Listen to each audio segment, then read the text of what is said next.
Insoumise, qui veut la destitution, qui a demandé une motion de destitution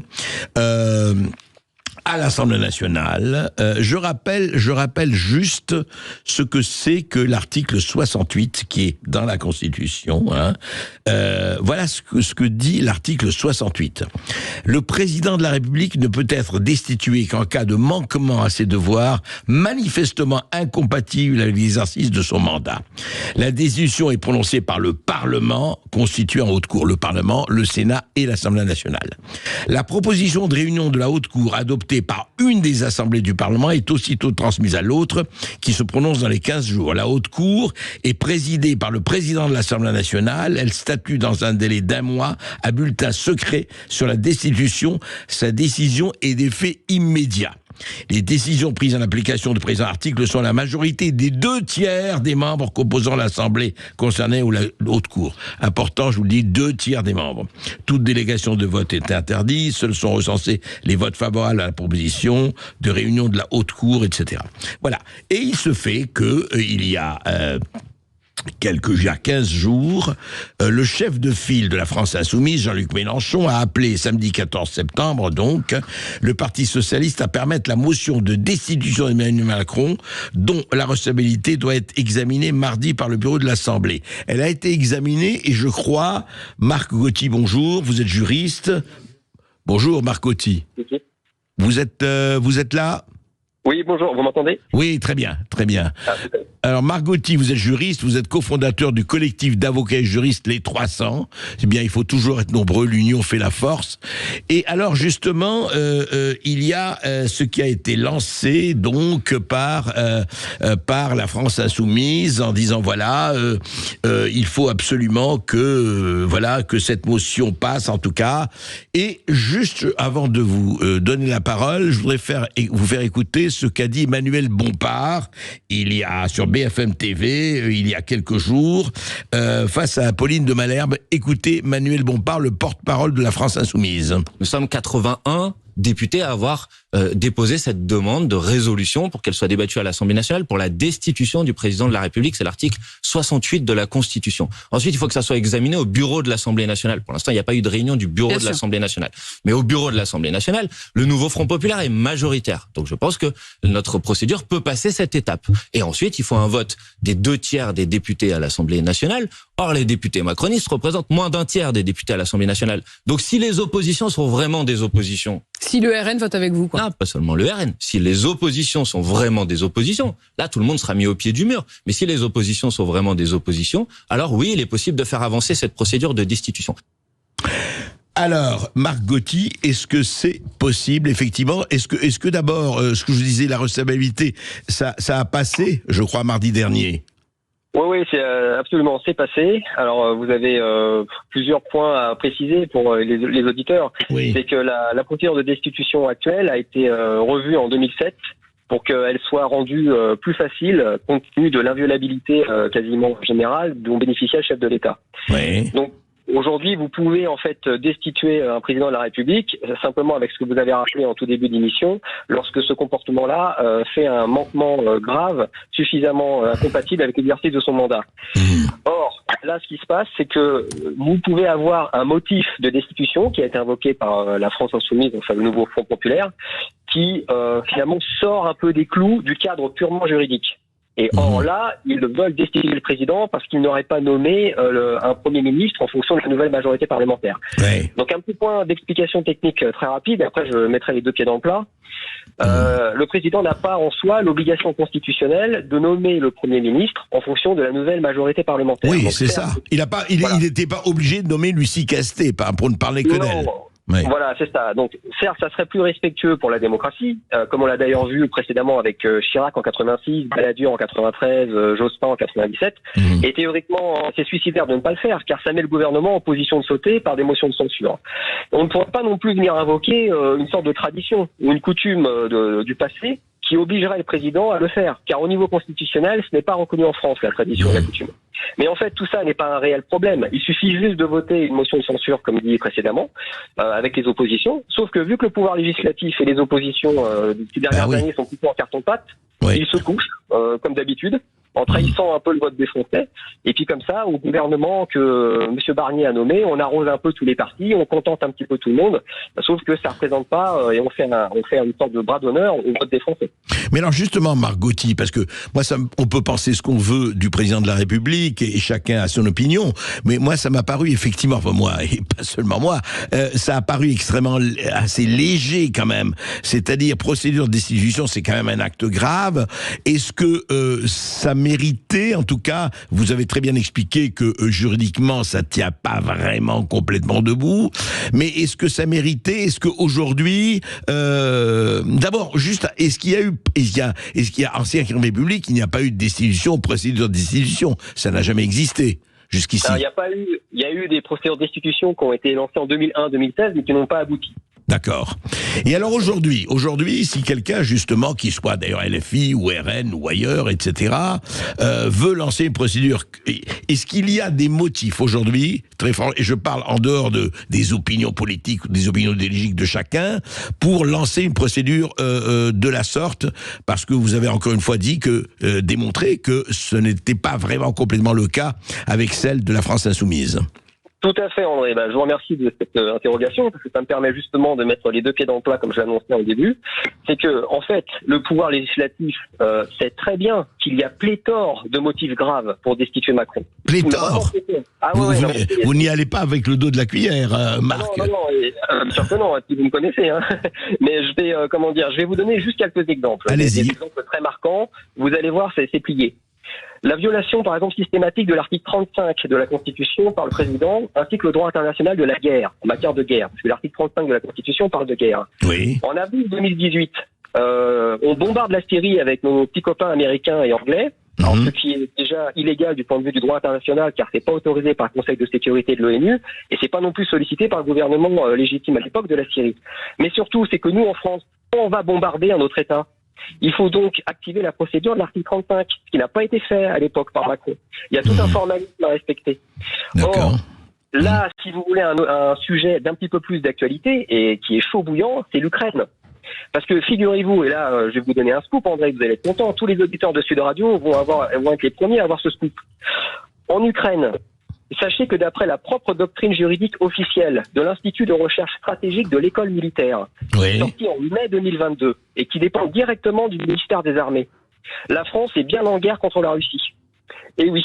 Ah bon ? Parce que figurez-vous que les chercheurs en droit spécialisés dans les conflits armés considèrent qu'à partir du moment où la France, y compris via l'OTAN, participe à la planification et à la supervision des opérations militaires, elle devient co-belligérante.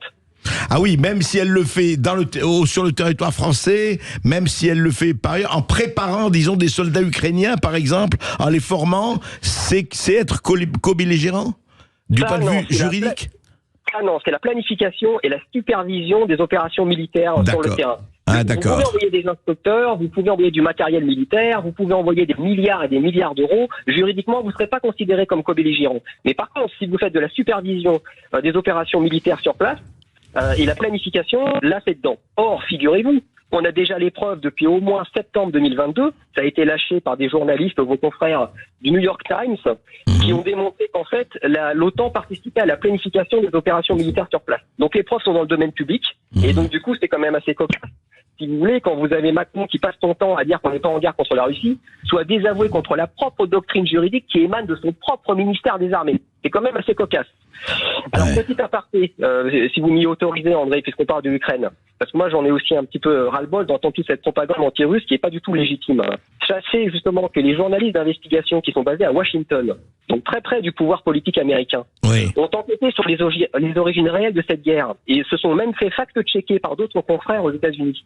Et bien figurez-vous que leurs conclusions sont sans quiproquo possible et sans appel. Ce sont bien les Américains qui ont préparé et lancé cette guerre, dont un des points culminants a été le fameux coup d'État de Maïdan en 2014. C'est vrai. Alors Marc, juste je vous interromps, on va faire un débat complet après vous sur là-dessus, et donc on va en reparler de ça. Donc c'est pas pour arrêter votre aparté, mais on va en parler effectivement, bien sûr, 2014, les accords de Minsk et compagnie. Mais revenons à ce que vous avez dit, qui est quand même très important.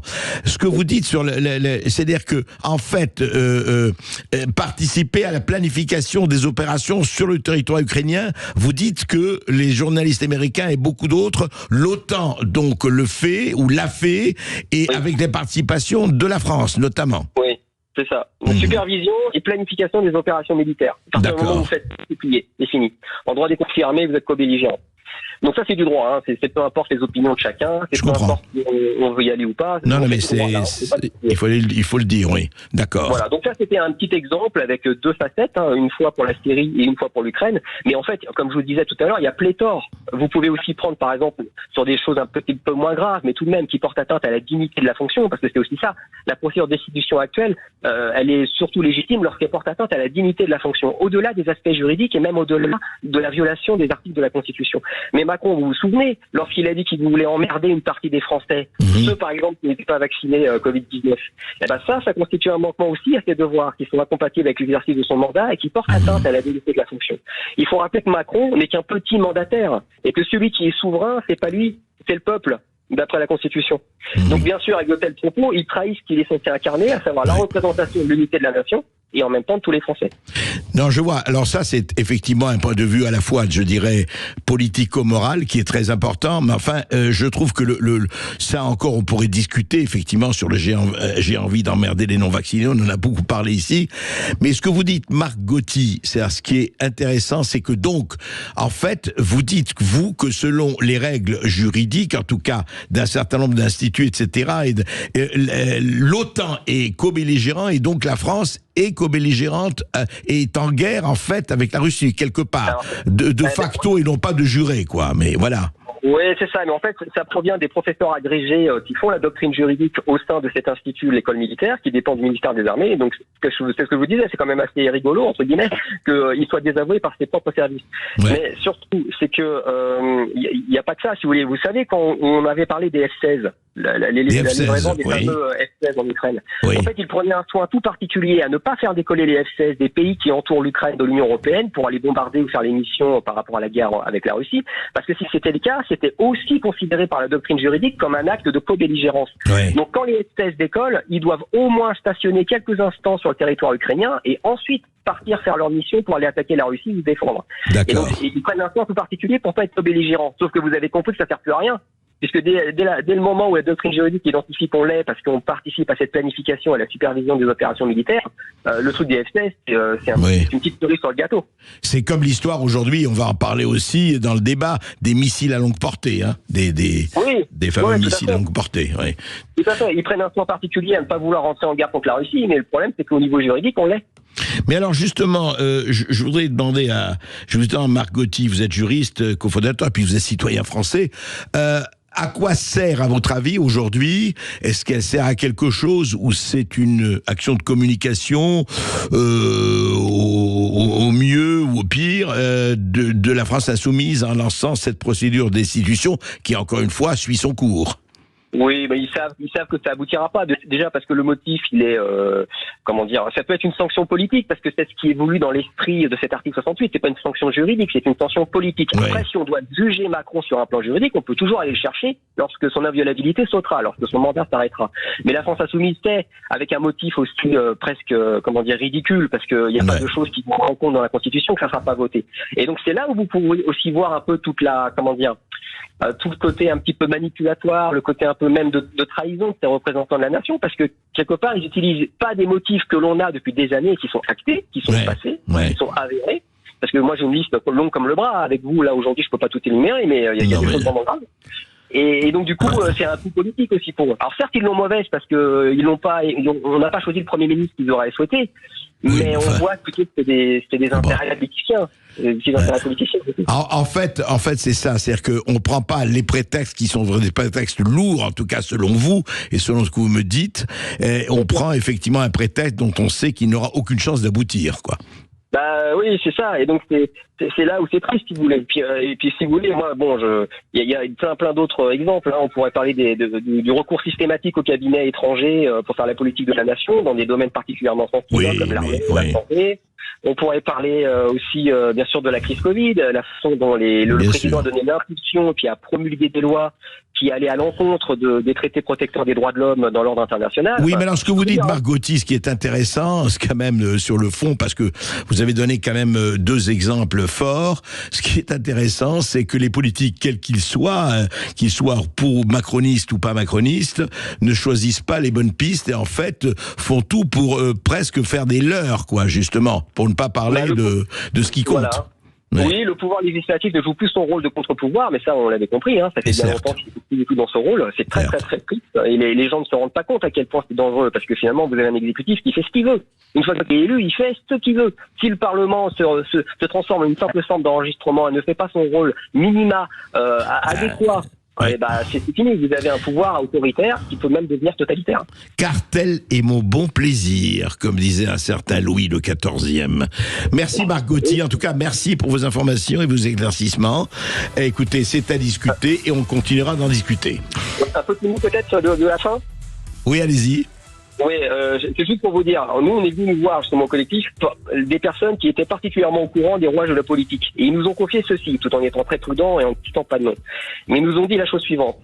Pour eux, c'est très clair, la situation est simple. Ils identifient un grand nombre de représentants de la nation que dans 3 catégories possibles. Petit A, soit des lâches. Petit B, soit des hypocrites et profiteurs de la nation.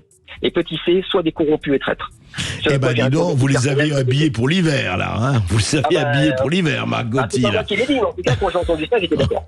Ouais, écoutez, je pense quand même qu'il y en a qui font leur boulot et qui sont pas tous, comme disait l'autre, comme disait Coluche, tous, un pour tous pourris.